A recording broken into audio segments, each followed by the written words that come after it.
Etika dalam bersosial media atau bersosmed di dalam WA, WhatsApp ya, baik WhatsApp yang sifatnya pribadi apalagi WhatsApp yang grup WA, WhatsApp grup ya. Nah, ada hal-hal yang perlu kita pelajari dan perlu kita pahami agar kita bagian daripada member WhatsApp tersebut juga tahu diri. Pertama, ketika kita diundang atau kita ingin masuk ke dalam sebuah komunitas WA group tersebut, ya tentunya ada adminnya ya, maka belum tentu orang lain tuh mengenal kita. Maka ketika kita diundang dan sudah menjadi member, perlu belajar. Pertama, memperkenalkan diri. Walaupun tidak perlu detail-detail, tapi jangan hanya jump in, sudah diem aja ya. Karena orang lain tidak tahu siapa sih member baru ini, siapa sih namanya, hanya nampak nomornya doang. Apa sih profesinya, minimum hal-hal tertentu lah. Minimum nama saya panggil, nama lengkap saya ini, nama panggilan saya ini, saya berdomisili di kota ini, profesi saya ada sebagai ini. Titik, udah cukup ya, tidak perlu detail. Yang kedua adalah ketika kita bersosmed di WA Group memiliki dampak. Apakah dampak ini punya akses positif negatif? Itu perlu dipikirkan. Apakah ini mengandung sara atau tidak sara? Itu perlu berhati-hati ya. Jangan karena fanatisme kita kemudian lupa diri ya. Seakan-akan dunia ini milik saya. Itu hal-hal yang kadang-kadang membuat di WA itu terjadi disharmonis. Yang ketiga, konten itu memiliki sebuah pesan-pesan tertentu, jangan asal forward, jangan kemudian ketika ditanya, yang sering terjadi ya, forward konten, ketika ditanya ini kejadian di mana, oh nggak tahu ya, saya dari grup sebelah, ini hoax, oh ya nggak tahu ya, saya ini dapat dari grup sebelah. Loh, ketika saya berani share, berarti kita bertanggung jawab, bukan menyalahkan ambil grup sebelah.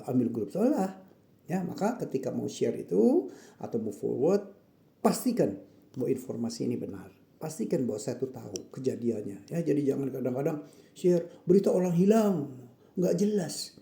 Ini di kota mana orang hilang ini? Ya, atau ada berita kecelakaan, nggak jelas juga. Ini kecelakaannya di mana sih? Ya, ini hal-hal yang perlu informasi. Jadi konten itu ada pesannya. 4, jangan men-share sifat-sifat informasi yang rahasia. Jadi ketika kita kenal dengan seseorang ya di dalam WA group, kemudian jangan membocorkan rahasia-rahasia yang dianggap sensitif.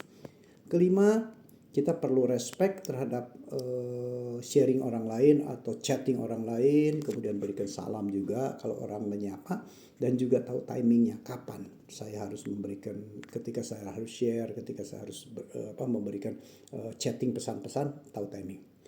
Yang 6, hindari pengulangan yang berlanjut. Kadang-kadang suka berulang lagi. Nah, ini yang sering terjadi nih. Apalagi yang orang-orang jualan. Waduh, itu namanya chat terlalu banyak, berulang-ulang, 2 jam sekali dikirim lagi. Ya, itu juga tidak baik ya. Atau kadang-kadang teman sendiri yang kirim chat tersebut, kita mau forward masuk lagi ke grup kita sendiri. Ya, tidak lihat lagi dari mana itu asalnya. Nah, ini kadang-kadang asal share aja, padahal etika sosial media harusnya tidak begitu. Nah, perlu hiburan, perlu bercanda, tetapi juga perlu batasi canda-canda ketika di dalam WA group ya. Kenapa? Karena bercanda dalam WA group kadang-kadang kita tidak kelihatan emosi, tidak kelihatan intonasi ya, sehingga kesannya bisa ditanggapi kurang baik. Nomor 8 juga kadang-kadang jangan menyela ketika ada sebuah meeting WA atau diskusi lewat WA, atau kita sedang ngomongin sesuatu isu di WA, tahu-tahu nyemplung aja berita yang jauh daripada apa yang sedang didiskusikan. Karena apa? Kadang-kadang share-nya itu tidak lihat situasi. Jadi jangan menyela namanya.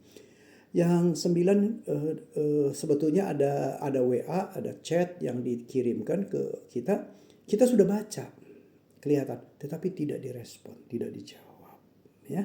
Nah, ini juga tidak baik. Lebih baik ya kalau tidak dibaca ya oke lah, tidak ada respon. Tapi ketika sudah dibaca memang butuh respon, segera kita lakukan respon.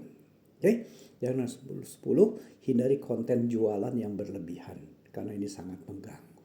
Salam etika di sosmed dengan WA.